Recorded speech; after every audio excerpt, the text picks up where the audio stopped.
Netanyahu বলেছেন, শুধু কথা নয়, প্রয়োজনে সম্পূর্ণ ধ্বংসের পথে হাঁটবেন তিনি।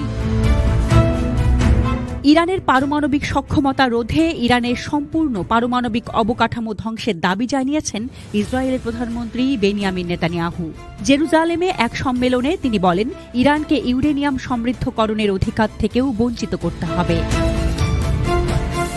নেতানিয়াহু বলেন, ইরান যদি সমৃদ্ধকরণ ক্ষমতা বজায় রাখে তাহলে তা ভবিষ্যতে পারমাণবিক অস্ত্র তৈরির জন্য ব্যবহার করা হতে পারে।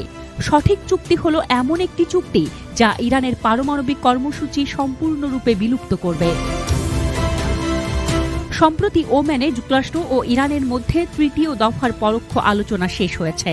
পরিস্থিতি ইতিবাচক দিকে এগোচ্ছে বলে ইঙ্গিত মিলেছে। মার্কিন প্রেসিডেন্ট ডোনাল্ড ট্রাম্প নেতানিয়াহুর মতো কড়া মনোভাব প্রকাশ করেননি। ট্রাম্প বলেছেন, আমরা ইরানের সঙ্গে ভালোভাবেই এগোচ্ছি, মনে হচ্ছে একটা চুক্তি হবে।